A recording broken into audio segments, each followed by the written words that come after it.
I want to also take a moment now to remember 5 U.S. Marines killed after their Osprey crashed in a remote area in California. This was June 2022, about 115 miles east of San Diego. The pilots were Captain John Sachs and Captain Nicholas Despayo. The 3 crew chiefs, Corporal Nathan Carlson, Captain Seth Rasmussen, and Lance Cpl. Evan Strickland. Last week, 4 of those families filed a federal lawsuit alleging the aircraft's manufacturers failed to address known mechanical failures that led to their deaths. The Marines were killed when their Osprey experienced a catastrophic mechanical failure known as a hard clutch engagement. It's also a known problem with the aircraft that's happened more than a dozen times since 2010.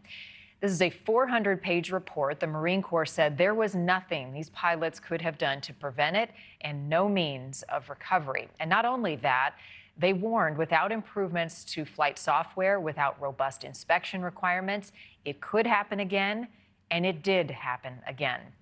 More than 50 service members have been killed in accidents in this aircraft since 2000. More recently, last year in August of 2023, 3 Marines were killed in a crash off Australia. And then just months later, in November, there was another crash off the coast of Japan that killed 8 service members.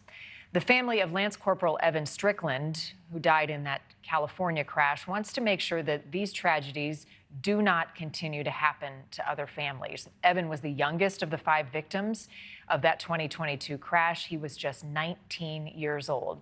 The Stricklands and other families have named Bell Textron, which assembles the Osprey, in partnership with Boeing and Rolls-Royce, which produces the engines. Both Bell and Textron and Boeing unable to comment on the litigation at this point. The Associated Press reached out to Rolls-Royce, and the company did not immediately respond to a request for comment, but the lawsuit has been filed. Lance Cpl. Evan Strickland's parents, Brett and Michelle, are with us now, along with their attorney, Timothy Loranger. Thank you to all 3 of you for being with us on this Memorial Day as we honor the lives of your son and so many others who died in the line of duty. Let me start with both of you, Brett and Michelle. Tell me about your son and how you want to honor him today.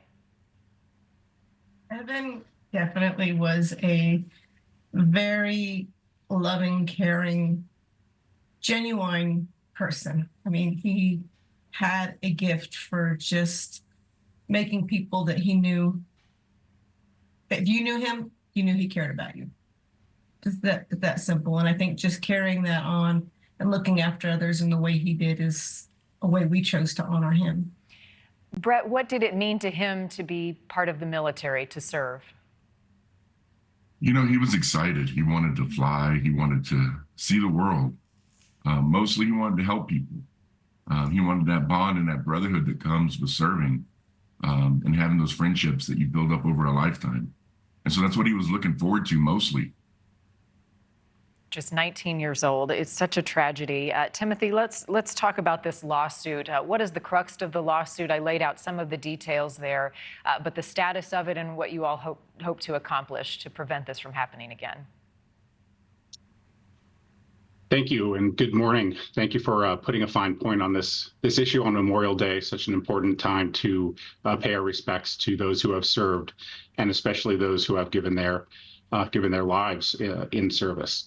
The lawsuit has just recently been filed, and the crux of it is that these issues that you outlined in your opening have been known for quite some time, and what has not occurred is finding out what the root cause of the problem is. Why has this occurred over and over again without the work that needs to be done to determine the cause, to make changes to the aircraft, anything that can be done to ensure that the people who operate this aircraft, the pilots and the crew, are as safe as they possibly can be. Thank you for watching. Go to newsnationnow.com to find NewsNation on your television provider. And don't forget to click the red subscribe button below to get more of NewsNation's fact-driven, unbiased coverage.